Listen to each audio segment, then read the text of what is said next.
what is the situation in the field, what is the ground reality on conserving and maintaining the gene pools of these medicinal plants and their availability for present use as well as for the its passing on to the future generations. So that is the context in which we are going to share the information with you.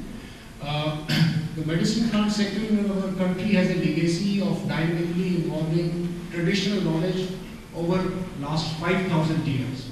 So as our civilization has evolved, whatever experiences were imbibed by the medical practitioners, but at the same time it is a sunrise sector on account of increasing scientific validation and acceptability that is happening, and on the challenges that are before the global society now of lifestyle diseases and non-communicable diseases, which are actually taking the front seat in the health management in various countries, including India, which is now regarded as capital of the world for very many of these diseases.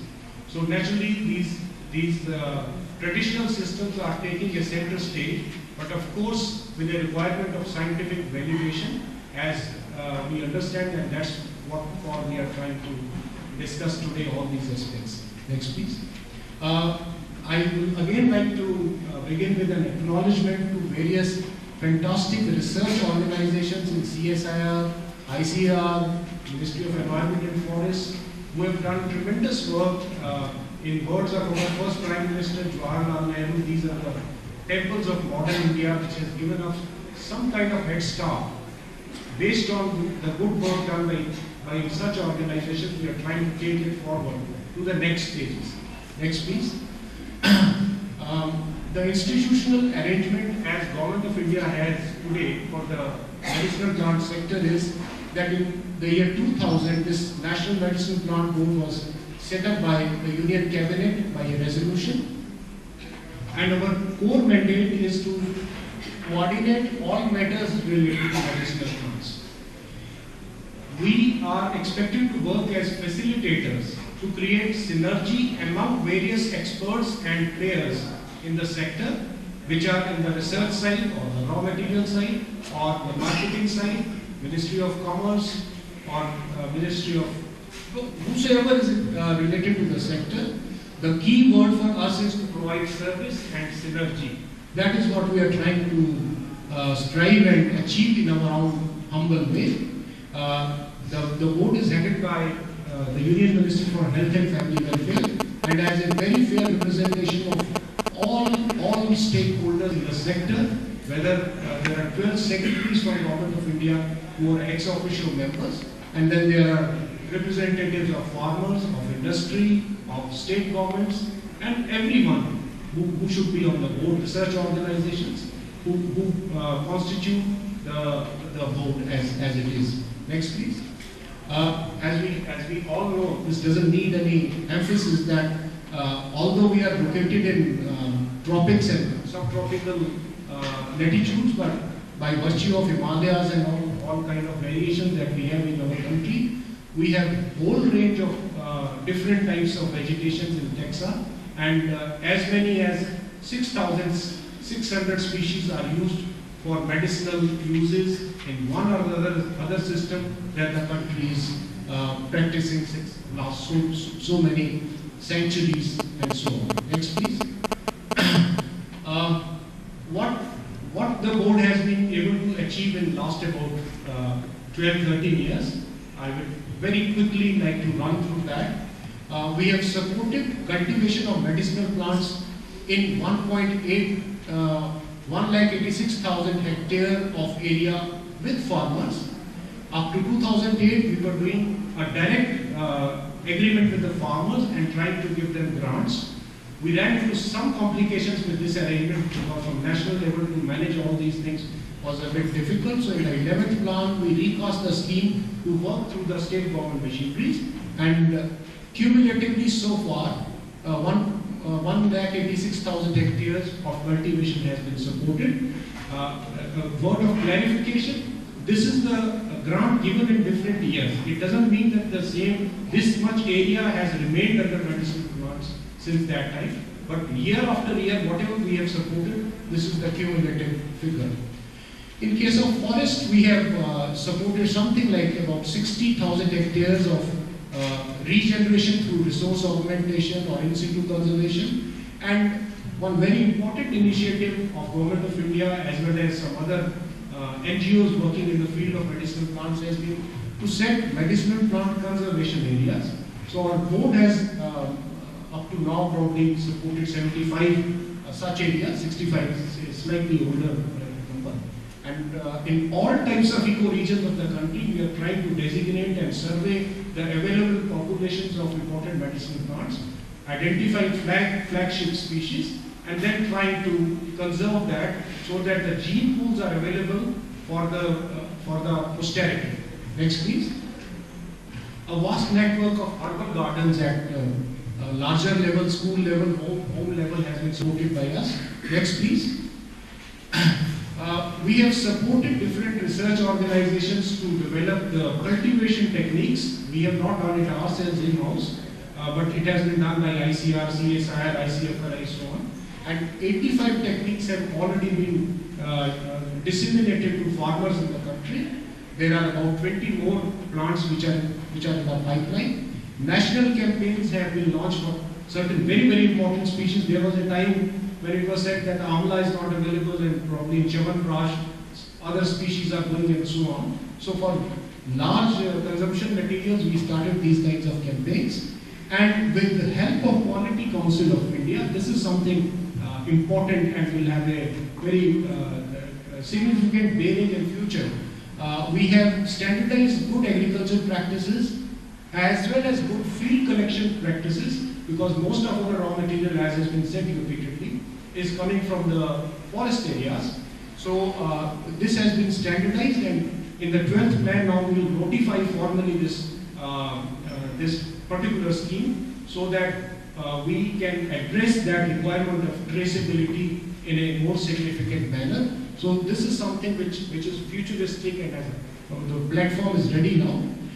We have also, we did the first demand and supply study of medicinal plants in the country, because this data was not available before this kind of a study was done. And the first study actually got published in the year 2018, according to which there are about 960 plants which are largely traded. And out of those 960, at that time about 175 species were treated in a quantum of more than 100 metric tons. And now we are doing a fresh study now in the year 2013, because things would have changed drastically, and we have decided to do this study now with a periodicity of every 3 years in the country, so that we have a sense of what is the demand and what is available to us. Another initiative which will greatly help us in future is organic certification of, because as the matter was raised by Dr. Khan as well, that a lot of pesticide residues and environmental factors are there. But at the same time, there are a lot of areas in this country, they are by default actually organic. But somehow we have not got into the mechanism of looking at them and validating their being organic. So this is something which we are going to focus in a big way in the 12th plan. Next, please. So as I said, we actually have two major strategic streams. One is centered around the non-arable or forest or wilderness areas. And why this is important, I just want to give the context of the ecosystem community interface that we have in this country and what are the challenges that we have on the ground. It's easier said than done. It's easy to conceive all these visions, but the kind of pressures that we have to work against, we just need to keep them somewhere in the back of our mind. Our country has a little over 2% of the geographic area of the world. We have a little over 1% of the world's forest, although about 22% of our area is under forest. But this is just about 1% of the global forest. But fortunately, depending on different estimates, we have about 7 to 12% of the biodiversity found in the world is found in India. So significant opportunity as well as requirement is there to kind of protect this biodiversity and channelize it to good use for healthcare and other uses. We have 16% of the world's population and 17% of the cattle population of the world. So needless to say, there is tremendous pressure on all the habitats of medicinal plants, whether they are inside the forest or outside the forest. Many of these areas are actually, it might have been an MPC 5 years back. If you go today, might be there is a railway station there, or some colony has come up. So that kind of land pressure which is operating, we need to really upgrade our frameworks to see that at least we are able to sustain and take forward whatever we already have inherited from our ancestors. Poverty is also a very, very major challenge, because India is the country which has largest number of people who are dependent on bioresources. It's not in sub-Sahara Africa or there. They might be at a lower level, but in terms of sheer numbers, we are the country which has the largest people who are dependent for their survival on, for health, fuel, fodder, nutrition needs. So every time we think of developing a product, taking it to the market, maybe exporting it, at the back of our mind as a society, we need to keep these people. Their need for bioresources has to be there. Next, please. So our one scheme, which is on conservation and development of sustainable management of medicinal plants, basically has the strategy of mitigating pressure and reverse biodegradation, so that we are able to restore the native taxa into their normal or past glory, and especially looking at the rare, endangered and threatened botanicals, as Professor Honda was mentioning to us. Incidentally, this scheme also gives us some scope for supporting research and development and livelihood initiatives, especially for communities which are living in and around forest and are highly dependent on forest areas. So this is one stream that we have. The next, the other scheme is what we call as a mission scheme, and could be probably a game changer for the future, because this is where we are trying to actually take these species out of the wild through standardization of cultivation techniques, get them into agricultural system of production in our country, and probably try to replicate the success that the country has achieved with farm and agroforestry initiatives, because not long back, 30 years back, all the raw material for wood-based industry was coming from the forest. But then social forestry campaigns were successful with active involvement of industries to kind of get grown-up forestry going in the agricultural fields, which gave a very win-win kind of a situation in terms of giving livelihood options to the farmers, as well as producing raw materials in a bulk, so as to take away pressures in a significant way from the wild gene pools. So this is something very, very important. And for both these streams, during the 12th 5-year plan, that is from 2012 to 2017, we have something of about 15,000 billion rupees, Indian rupees, that is allocated to us. The challenge before us is actually assimilation of this amount. For last few years, whatever allocation is given to us by the government for reasons for which we are trying to introspect and see how to take it forward, we have not been able to utilize those grants in a significant manner. But that is a challenge, how to assimilate the money that the government has already provided to this sector, understanding the importance that it has for the future of the country. So accordingly, we are trying to fine-tune our schemes, and we welcome further suggestions. And in fact, one of our objectives of being here today is to learn and absorb all the facets that need to get into utilizing this money in a gainful manner. I also want to say that India is one of the pioneers in this Convention on Biodiversity, International Convention, and we have signed it, and we have a Biodiversity Act, and the kind of approach that the National Medicinal Plant Board has, we are actually helping the country to significantly achieve its obligations under these international conventions. So we are very satisfied with that kind of work that we are doing. Next, please. This is the trade data, international trade data, that it's not our data, this is data compiled by Pharmaxil, which is a council of Ministry of Commerce, and which shows which shows trends which are even surprising to us in some sense.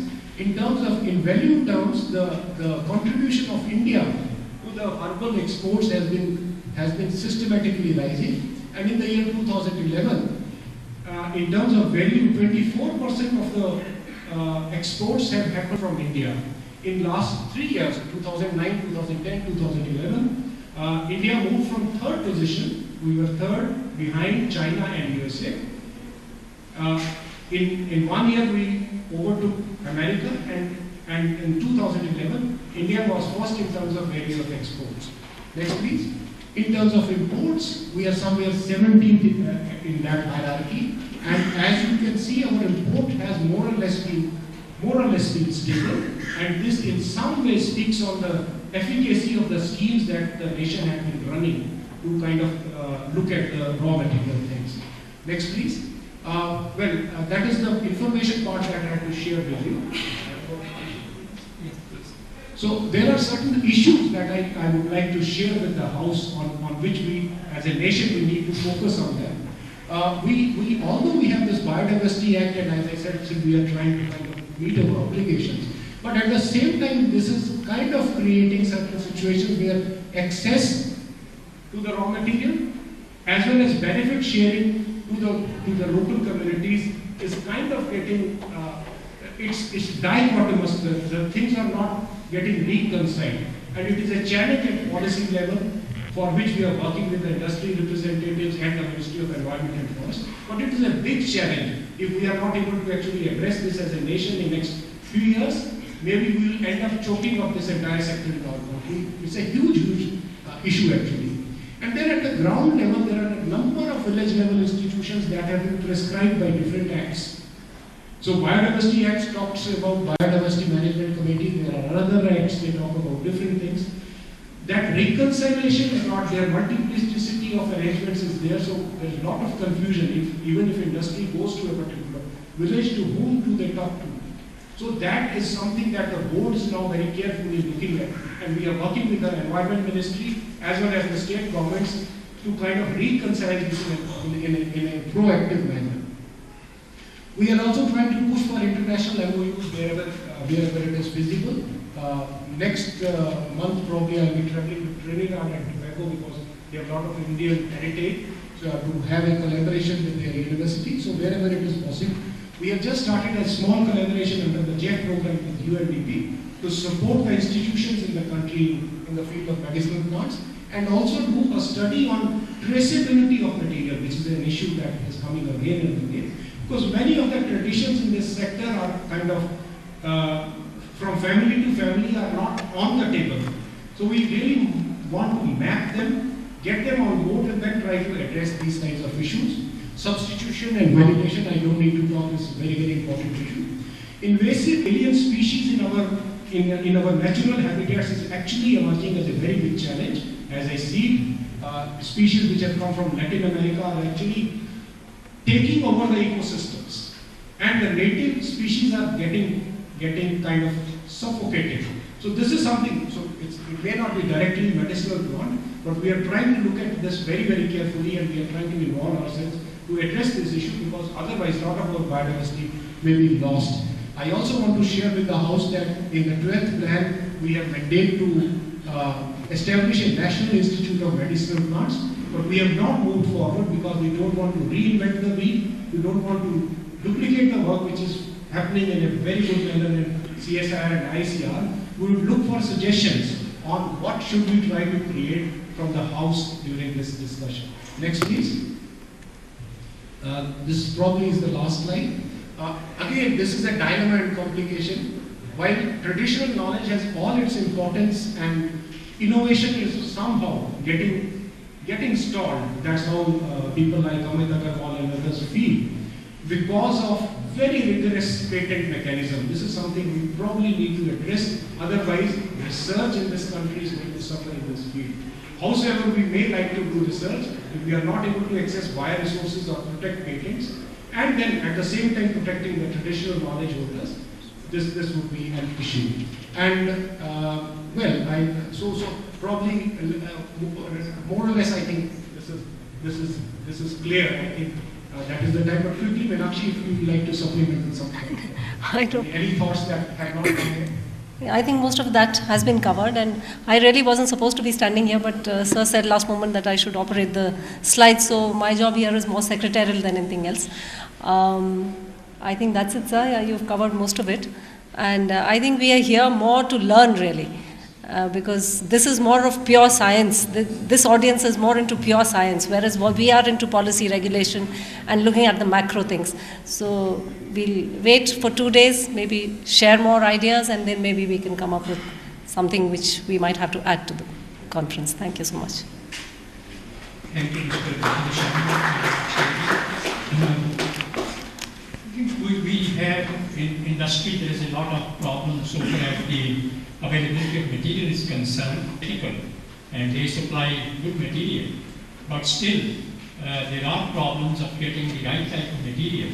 In spite of the fact that the industry is keen, some of the good industries are very keen to get the quality material, but there is no certification of the quality material, which is lacking. And maybe Medicinal Plant Board think of some of the via media how to introduce this sort of, because these are the material is available like a grocery shop. You go to the Khariboli or Calcutta market and get any material, plant material infested with microbes and aflatoxins and other things. So industry is in a dilemma because it's a mostly majority small scale industry. Large scale industry is very, very few. They tend to go for cultivation. Another problem which arises of the transportation of material from one state to the other, there is interstate tax. So if the industry in Calcutta wants to bring the material from the other state to the state where the manufacturing is done, there is a taxation. Now this kind of issues, I think there are quite a number of issues which industry faces, and Medicinal Plant Board can take up these issues. Particularly, I am more keen for the materials where the forest authorities are interested in timber, the pharmaceutical sector is interested in the byproducts. We are not interested for the increase of the export of the plant material, but value-added products. So if we have a plant which takes about 6 to 7 years to produce oleogum resin, and we wipe out the plants because timber is sold and we are nowhere. So I think Medicinal Plant Board has to pay special attention to the trees. Herbals, of course, small herbs and shrubs would not be that great difficulty, but trees is a serious problem. There are efficacious materials coming out of trees, and there is a point when we were the largest exporters of the gums to the world market. But now we are nowhere. What happened? It means the gums which are excluded by the trees are not available. So oleogum resins and others and the terpene products. So these are some of the issues which I think Medicinal Plant, but still I'm quite happy to listen to Mr. Jitendra Sharma and Meenakshi Negi. They have given an overview of the activities of the Medicinal Plant Board, and they are doing really good job. And Mr. Sharma, I tell you, 1/3 of the Ayush budget is probably with the Medicinal Plant Board. Therefore, there is a expectation of the nation that Medicinal Plant Board gears up to listen to the needs of the industry, and industry-friendly approach has to be there so that the raw material is available to the industry, the quality raw material is available to the industry. That is the responsibility of the Medicinal Plant Board. Thank you. Now we break for lunch, and 2 lectures maybe after the lunch. Discovered from Nature and great publications of never less than Shatteradon and other microphytons in certain markers. And now he is engaged in isolating the marker compounds, using them as scaffold, and then synthesizing his own molecules for increasing the bioactivity of the compounds. With these words, I request Dr. Organizers for giving